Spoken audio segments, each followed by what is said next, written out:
Anti ഞങ്ങൾ ഇറങ്ങട്ടെ anti. Appu എന്തു പറഞ്ഞു മോളെ? അവളാകെ സങ്കടത്തില ആന്റി. എന്നോടൊന്നും തുറന്നു പറഞ്ഞില്ലെങ്കിലും എനിക്കത് മനസ്സിലായി. അതൊക്കെ നമുക്ക് മാറ്റിയെടുക്കാം. ഞാൻ പറഞ്ഞ കാര്യത്തെക്കുറിച്ച് ആന്റി സീരിയസ് ആയിട്ടൊന്ന് ആലോചിക്കുക. ഞാൻ മമ്മിയോടും ഇതേപ്പറ്റി ഒന്ന് സൂചിപ്പിച്ചു വയ്ക്കാം. ജോബിൻ പറഞ്ഞതൊരു നല്ല ഐഡിയ. പക്ഷെ മോനെ, അവിടേക്ക് വരാൻ BP തയ്യാറാകുമെന്ന് എനിക്ക് സംശയമുണ്ട്. അതെന്താ? BP ഈയിടെയായി എല്ലാവരിൽ നിന്നും അകന്നു മാറുകയാ. മുമ്പ് ഇൻസ്റ്റിറ്റ്യൂഷനിൽ കൂടുതൽ സമയം ചെലവാക്കിയിരുന്ന ആള് ഇപ്പൊ ക്ലാസ് എടുക്കാൻ പോകുന്നില്ല. ആരുമായിട്ടും ഫോണിൽ പോലും സംസാരിക്കുന്നത് ഞാൻ കാണുന്നില്ല. ആകെ എക്സൈറ്റഡ് ആയിട്ട് സംസാരിക്കുന്നത് ആ പയ്യന്റെ അച്ഛൻ വിളിക്കുമ്പോൾ മാത്രമാണ്. മറ്റുള്ളവരിൽ നിന്ന് ഇങ്ങനെ അകലം പാലിക്കുന്ന ഒരാളെ ഞാൻ എന്ത് പറഞ്ഞിട്ടാ ഡേസിയുടെ അടുത്തേക്ക് കൊണ്ടുവരിക? ആന്റി വിഷമിക്കണ്ട. ഞാൻ മമ്മിയോടൊന്ന് ഡിസ്കസ് ചെയ്ത് എന്തെങ്കിലും ഒരു വഴി കണ്ടുപിടിക്കാം. മമ്മി ക്ഷണിച്ചാൽ അങ്കിളിന് ഒഴിഞ്ഞു മാറാൻ കഴിയില്ല. അതിനുള്ള സൂത്രപ്പണിയൊക്കെ എൻ്റെ ടീച്ചർക്കറിയാം. എന്നാ പിന്നെ ഞങ്ങൾ ഇറങ്ങട്ടെ. ഇനി മാളവികയെ വീട്ടിൽ ഡ്രോപ്പ് ചെയ്തിട്ട് വേണം പോവാൻ. കുറച്ച് നാളുകൾ കൂടി നിന്നെ എങ്ങനെയെങ്കിലും ഒന്ന് കാണാൻ പറ്റിയല്ലോ മോളെ. എനിക്ക് സന്തോഷായി. ഞാൻ ഇടയ്ക്ക് വരാം ആന്റി. BP വന്നു തോന്നുന്നു.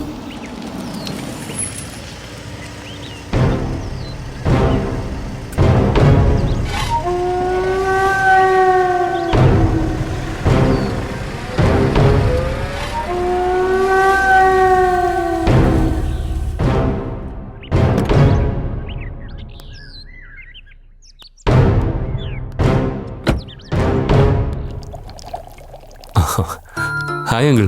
ഹായ് ജോബിൻ. എന്താ ഒരു സർപ്രൈസ് വിസിറ്റ്? ഏയ് ഒന്നുമില്ല അങ്കിൾ, ഞങ്ങൾ വെറുതെ വന്നതാ. മാളുവിൻ്റെ വീട്ടിൽ വന്നപ്പോൾ ജസ്റ്റ് ഇവിടെയും കൂടി ഒന്ന് കയറിയിട്ട് പോകാമെന്ന് കരുതി, അത്രേ ഉള്ളൂ. അത്രയാവാൻ വഴിയില്ലല്ലോ. ഞാനിവിടെ ഇല്ലാത്ത സമയം നോക്കി ഇവിടെ വരണമെങ്കിൽ, അതും മാളൂനെയും കൂട്ടി ഇവിടെ വരണമെങ്കിൽ അതിന് പിന്നിൽ തക്കതായ എന്തോ കാര്യമുണ്ട്.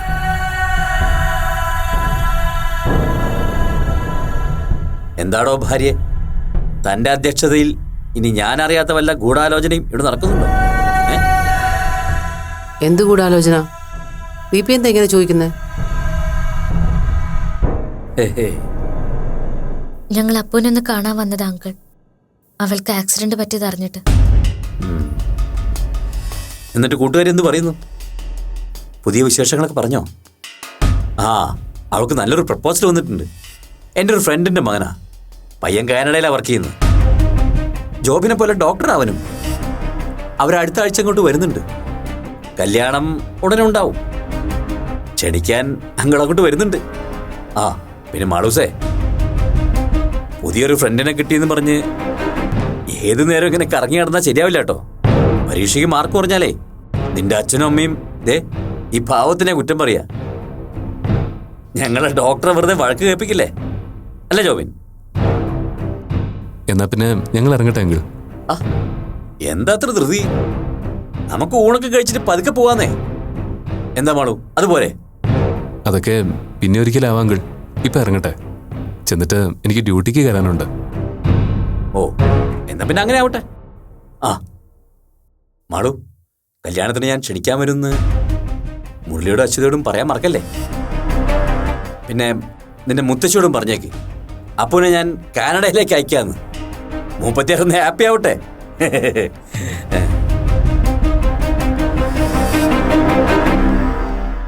ആന്റി, ഞങ്ങൾ ഇറങ്ങാം.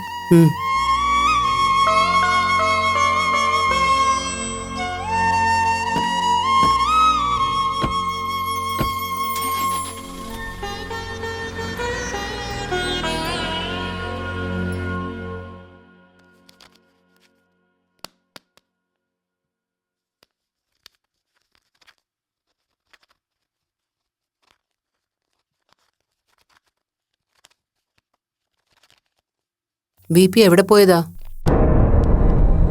താൻ എന്താ ചോദിച്ചത്? BP എവിടെ പോയതാണെന്ന്. ഞാനൊരാളെ കാണാൻ പോയതാ.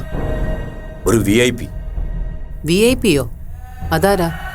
അതെന്തിനാ താൻ അറിയുന്നത്? ഞാനറിയാതെ താനും പല VIP-കളും പോയി കാണുന്നുണ്ടല്ലോ. അതൊന്നും എന്തിനാണെന്ന് ഞാൻ ചോദിച്ചില്ലല്ലോ.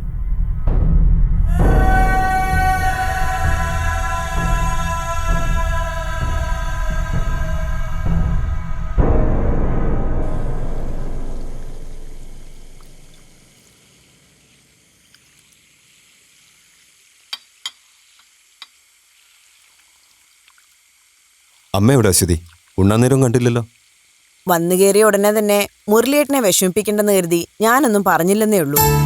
ഞാനും അമ്മയും തമ്മി ഗംഭീര വഴക്കായിരുന്നു ഇവിടെ. എന്നോട് പിണങ്ങി ഊണ് പോലും കഴിക്കാതെ മുറി കിടക്കും അവിടെ. ഇത്രയ്ക്ക് അങ്ങോട്ട് സീരിയസ് ആയിട്ട് പിണങ്ങാൻ മാത്രം എന്തായിരുന്നു കാര്യം?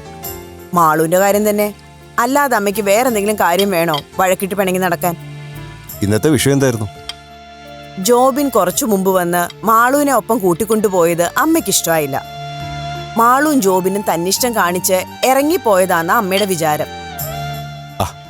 ജോബിൻ എന്നെ വിളിച്ച് അനുവാദം ചോദിച്ചിരുന്ന കാര്യം നിനക്ക് പറയായിരുന്നില്ല അശ്വതി? ഞാനത് പറയാതിരിക്കുന്നു തോന്നുന്നുണ്ടോ? അത് കേൾക്കുമ്പോഴെങ്കിലും അമ്മയൊന്ന് സമാധാനപ്പെടുന്ന ഞാൻ കരുതിയത്. പക്ഷെ അതുകൂടെ കേട്ടപ്പോ അമ്മയ്ക്കാകെ ഭ്രാന്ത് പിടിച്ചതുപോലെ ആയിന്ന് പറഞ്ഞാൽ മതിയല്ലോ. നമ്മൾ രണ്ടുപേരെ ഇനി പറയാനൊന്നുമില്ല. കേട്ട് കേട്ട് സഹി കേട്ടപ്പോ ഞാനും തിരിച്ചെന്തൊക്കെയോ പറഞ്ഞു. പിന്നെ അതിന്റെ പിന്നാലെയായി. സാരമില്ല, നീ അമ്മ പറയുന്ന ഒന്നും കാര്യമായിട്ട് എടുക്കണ്ട. അങ്ങനെ തന്നെ പറഞ്ഞു കൊടുക്കണം മുരളി. എന്നാലേ ഇവക്ക് ഞാൻ പറയുന്നതിനൊക്കെ എതിര് പറയാനുള്ള ധൈര്യം കിട്ടൂ. ഇപ്പൊ തന്നെ ഈ വീട്ടിൽ ഒരു കീറക്കടലാസിന്റെ വില പോലും എനിക്കില്ലാതായി. നീയും കൂടെ സപ്പോർട്ട് ചെയ്താ പിന്നെ അമ്മയും മോളും കൂടെ എന്റെ കാര്യത്തിലൊരു തീരുമാനം ഉണ്ടാക്കി തരും. പിന്നെ എല്ലാം എളുപ്പമായി. എന്റെ അമ്മ, ഞാൻ എന്താ ഉദ്ദേശിച്ചെന്ന് അമ്മയ്ക്ക് മനസ്സിലാകാഞ്ഞിട്ടാ. അമ്മ എന്തു പറഞ്ഞാലും അതിന്റെ പേര് വഴക്കുണ്ടാക്കരുതെന്ന് ദേ ഇവളോട് പറയായിരുന്നു. മുരളിയേട്ടനെ ഇപ്പൊ മനസ്സിലായല്ലോ നമ്മൾ പറയുന്ന അർത്ഥത്തിലല്ല അമ്മ ഓരോന്ന് എടുക്കുന്നതെന്ന്. അതൊക്കെ ഞാൻ സമ്മതിക്കുന്നു. ശരിയാ, ഞാനൊരു പഴഞ്ചൻ ചിന്താഗതിക്കാരിയാ. പക്ഷെ കുടുംബക്കാരുടെ അന്തസ്സിനും മാന്യതയ്ക്കും ചേരാത്ത ഒന്നും ഞാൻ എന്റെ മോളെ പഠിപ്പിച്ചിട്ടില്ല. എന്താ മുരളി, ഞാൻ പറഞ്ഞത് ശരിയല്ലേ? ആ കാര്യത്തിൽ ഇവിടെ ആർക്കും രണ്ടഭിപ്രായം ഇല്ലല്ലോ അമ്മേ. പക്ഷെ ഉള്ളത് പറയാലോ, നിങ്ങളുടെ ചില രീതികൾ കാണുമ്പോൾ നമ്മുടെ കുടുംബമഹിമയ്ക്കും പാരമ്പര്യത്തിനും കോട്ടം തട്ടുന്ന പലതും ഇവിടെ സംഭവിക്കാൻ പോകുന്നൊരു തോന്നലും. അല്ല, ഒരു കാര്യം തുറന്നു ചോദിക്കട്ടെ രണ്ടുപേരോടും. ആ ഡെയ്സി ടീച്ചറിന്റെ മോന്റെ കാര്യത്തില് എന്തോന്നാ നിങ്ങളൊക്കെ മനസ്സിൽ കണ്ടിരിക്കുന്നത്? ഞങ്ങൾ അങ്ങനെ പ്രത്യേകിച്ച് ഒന്നും കണ്ടിട്ടില്ല. ഡെയ്സി ടീച്ചർ ഞങ്ങളുടെ വർഷങ്ങളായിട്ടുള്ള സുഹൃത്തല്ലേ. അവരുടെ മോൻ നമ്മുടെ വീട്ടിൽ വന്ന് സഹകരിക്കുന്നത് അത്ര വലിയ പ്രശ്നമായിട്ട് അമ്മയ്ക്ക് തോന്നേണ്ട കാര്യമുണ്ടോ? വരുന്നതുകൊണ്ട് സഹകരിക്കുന്നതുകൊണ്ട് എനിക്കൊരു പ്രശ്നവുമില്ല. ഈ പ്രായത്തിലുള്ള ആങ്കൊച്ചുങ്ങളും പെങ്ങൊച്ചുങ്ങളും കൂട്ടുകൂടുന്നതിന് ആരും ഒരു കുറ്റം പറയുകയില്ല. പക്ഷേ എല്ലാത്തിനും ഒരു പരിധി വേണം, അത്രേ ഞാൻ പറയുന്നുള്ളൂ. ഇനി ആ പരിധി പിള്ളേരായിട്ട് ലംഘിക്കുകയാണെങ്കിൽ വീട്ടിലുള്ളവർ വേണം പറഞ്ഞു മനസ്സിലാക്കാനും വിലക്കാനും. ജോബിന്റെ ഭാഗത്തുനിന്ന് അങ്ങനെയൊന്നും ഉണ്ടായില്ലല്ലോ അമ്മേ. ആര് പറഞ്ഞുണ്ടായില്ലെന്ന്? നമ്മുടെ കൊച്ചിനെ കോളേജിൽ നിന്ന് വിളിച്ചിറക്കി ഷോപ്പിങ്ങിന് കൊണ്ടുപോകാനും മൊബൈൽ നന്നാക്കാൻ കൂട്ടുപോകാനും ഒക്കെ ആരാ അവന് അധികാരം കൊടുത്തേ?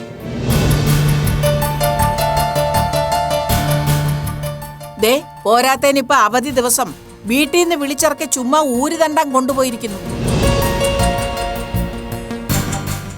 എന്താ മുരളി, അവളെ ഒരു സിനിമയ്ക്കോ ഷോപ്പിങ്ങിനോ കൊണ്ടുപോകാൻ നീയോ അശ്വതിയും വിചാരിച്ചാ പറ്റില്ലേ?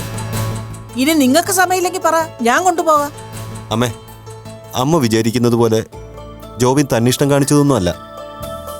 ജോബിന് ലൈബ്രറി മെമ്പർഷിപ്പ് എടുക്കാൻ മാളുവിനെ കൂടെ കൂട്ടുവിളിച്ചതാ. അവൾക്ക് അവിടുത്തെ ലൈബ്രറീനെ പരിചയമുണ്ടല്ലോ.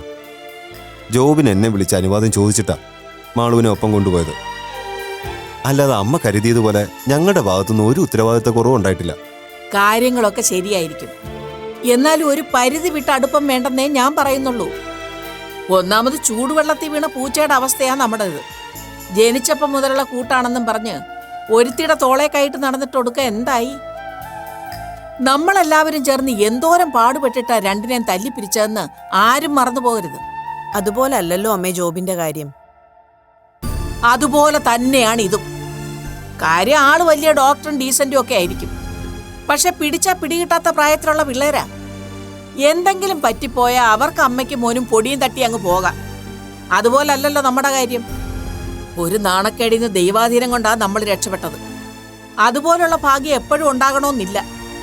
അതുകൊണ്ട് നമ്മളായിട്ട് സൂക്ഷിക്കാനുള്ളത് സൂക്ഷിച്ചാ ഒടുവിൽ കണ്ണീരും കയ്യുമായിട്ട് ഇരിക്കേണ്ടി വരില്ല. രണ്ടുപേർക്കും അത് ഓർമ്മയുണ്ടായാൽ നന്ന്.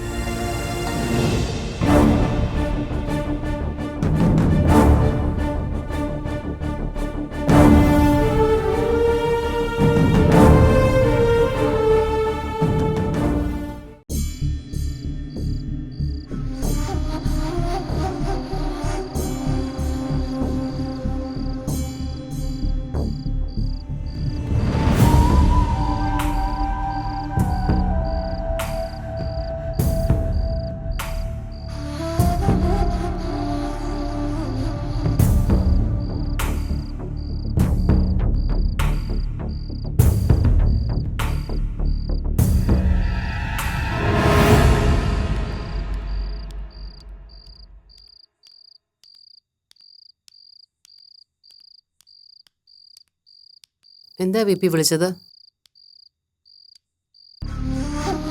ഈ ബെഡ്റൂമിൽ അലമാരിയിൽ നിന്നും എനിക്ക് കിട്ടിയ സർജറി ഡീറ്റെയിൽസും വിസിറ്റിംഗ് കാർഡുമാണിത്. ഡോക്ടർ അരവിന്ദ് കുമാർ എന്ന സർജന്റെ വിസിറ്റിംഗ് കാർഡാണിതിൽ. ഈ പേരിലുള്ള ഒരു പ്ലാസ്റ്റിക് സർജനെ എൻ്റെ അറിവിൽ ഞാനോ എൻ്റെ ഭാര്യയോ കണ്ടിട്ടില്ല. പിന്നെ എങ്ങനെയാ അയാളുടെ പേരിലുള്ള കാർഡ് ഈ വീട്ടിൽ വന്നത്? അതെനിക്കറിയണം, അറിഞ്ഞേ പറ്റൂ. എന്താ രണ്ടുപേർക്ക് ഇതേക്കുറിച്ചൊന്നും അറിയില്ലേ? കമോൺ, എനിക്കൊരു ഉത്തരം കിട്ടിയേ പറ്റൂ. മിണ്ടാതെ നിന്ന് എന്റെ ക്ഷമയെ പരീക്ഷിക്കരുത്. ആ കാർഡ് ഞാൻ അമ്മയെ ഏൽപ്പിച്ചത്. എന്ത് കാര്യത്തിന്? എന്തിനു വേണ്ടിയാന്നാ ചോദിച്ചത്?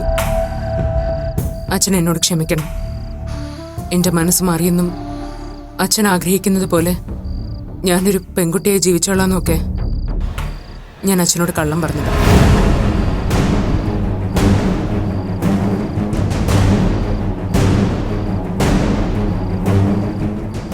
എനിക്കൊരു ആണായി തന്നെ ജീവിക്കണം.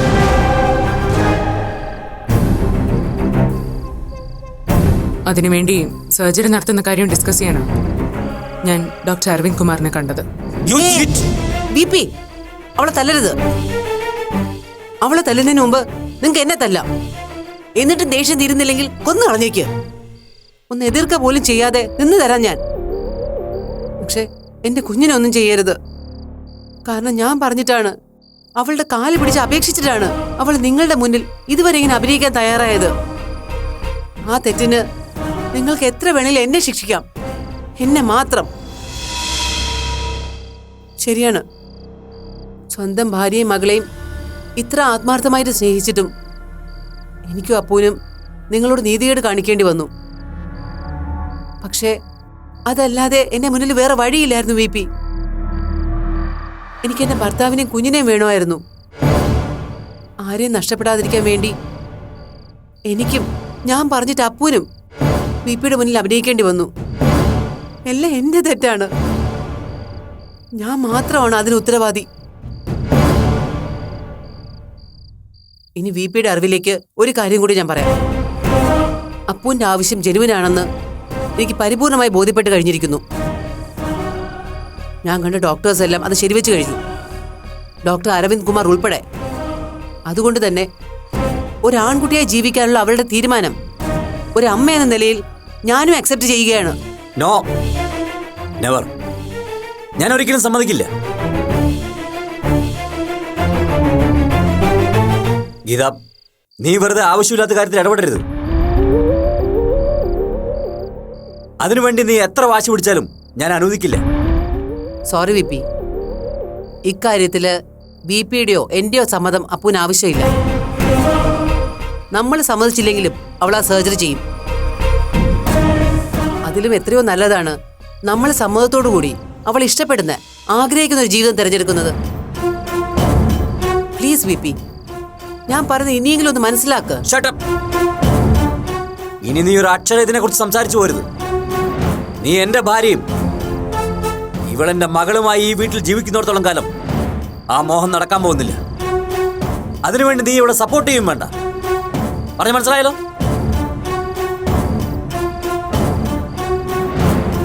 ഇനിയും എന്നെ മണ്ടനാക്കി അമ്മയും മോളും മിടുക്കരാവാനാണ് ഉദ്ദേശിക്കുന്നെങ്കിൽ പിന്നെ നമ്മൾ ഒരുമിച്ചൊരു ജീവിതം ഉണ്ടാവില്ല ഒരിക്കലും. ഓർമ്മ വെച്ചോ ഗീത, VP ആണ് പറയുന്നത്.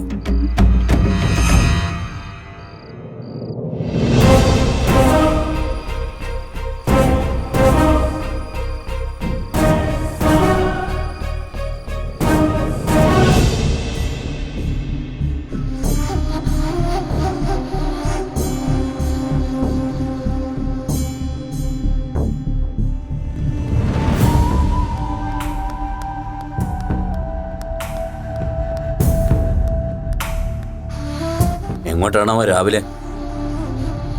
ഡോക്ടറെ കാണണം. അപ്പോയിൻമെന്റ് എടുത്തിട്ടുണ്ട്. ഏത് ഡോക്ടറുടെ അപ്പോയിൻമെന്റാ? സൈക്കാട്രിസ്റ്റിന്റെയോ അതോ സർജന്റെയോ? ഡോക്ടർ അരവിന്ദ് കുമാറിന്റെ. ഓ, അപ്പൊ സർജന്റെ അടുത്തേക്കാണ്. അല്ല, തനിച്ചാണോ പോകുന്നത്? അല്ല, ഞാനും പോകുന്നുണ്ട് അപ്പുവിന്റെ കൂടെ. എന്താണാവോ വിസിറ്റിന്റെ ഉദ്ദേശം? അതൊക്കെ ഇന്നലെ രാത്രി തന്നെ വ്യക്തമായി VPയോട് പറഞ്ഞതാണല്ലോ. വീണ്ടും ഇപ്പൊ എന്തിനാ ഇങ്ങനെ ചോദിക്കുന്നേ? കാര്യമുണ്ട്. ഇന്നലെ രാത്രിയിൽ ഇവിടെ നടന്നതൊന്നും സ്വപ്നം കണ്ടല്ല എന്ന് എനിക്കൊരു ഉറപ്പ് വരുത്തണമല്ലോ. അതിനുവേണ്ടി ചോദിച്ചതാ. അപ്പോ എന്റെ മോള് സർജറി നടത്തി ആണാകാൻ തന്നെ തീരുമാനിച്ചു അല്ലേ? അതിന് അമ്മയുടെ വക സപ്പോർട്ട്. കൊള്ളാം. എല്ലാം രണ്ടുപേരും കൂടി പറഞ്ഞുറപ്പിച്ച നിലയ്ക്ക് ഇനിയിപ്പോ എനിക്കതിൽ റോളൊന്നുമില്ലല്ലോ. VP എന്താ ഇങ്ങനെ സംസാരിക്കുന്നത്? VPക്ക് ഇതിൽ സഹകരിക്കാൻ താല്പര്യമുണ്ടെങ്കിൽ എനിക്കും അപ്പൂനും സന്തോഷമുള്ള കാര്യം തന്നെയാ. VPയുടെ സമ്മതം കൂടെ ഉണ്ടെങ്കിൽ മതി, നിർത്ത്. എന്റെ സമ്മതം വേണമല്ലേ? How dare you? എന്റെ മുഖത്ത് നോക്കി ഇങ്ങനെ സംസാരിക്കാൻ നിനക്ക് അങ്ങനെ ധൈര്യം വന്നു? സമ്മതം വേണം പോലും ഇല്ല ഗീത. VP മരിച്ച് മണ്ണടിഞ്ഞാലും അങ്ങനെ ഒരു സമ്മതം എന്റെ ഭാഗത്തുനിന്ന് ഉണ്ടാവുന്നു താനോ തന്റെ ഈ സന്തതിയോ സ്വപ്നം പോലും കാണണ്ട. എന്റെ അനുവാദമില്ലാതെ അങ്ങനെ ഒരു കാര്യം നടത്തിയിട്ട് ഇവിടെ ഇങ്ങനെ ഈ വീട്ടിൽ കഴിയാമെന്ന് ആരും വ്യാമോഹിക്കണ്ട. എന്നെ ധിക്കരിച്ച് ജീവിക്കാനാണ് ഉദ്ദേശമെങ്കിൽ രണ്ടുപേരെ ഇറങ്ങിക്കോണം ഇവിടുന്ന്. ആട്ടി ഇറക്കണ്ട VP, ഞങ്ങൾ ഇറങ്ങി തന്നോളാം. സർജറി നടന്നാൽ മാത്രം മതിയല്ലോ മാറുന്നത്. അതുവരെ ഈ വീട്ടിൽ ഞങ്ങൾക്ക് കഴിയാമല്ലോ. വാപ്പു, നമുക്ക് പോയിട്ട് വരാം. ഗീത, ഇതെല്ലാവരുടെയും നാശത്തിലേക്കാ താൻ ഈ പോകുന്നത്. ഓർത്തോ?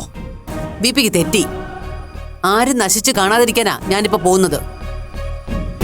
VPക്ക് അത് എപ്പോഴെങ്കിലും മനസ്സിലായിക്കോളൂ.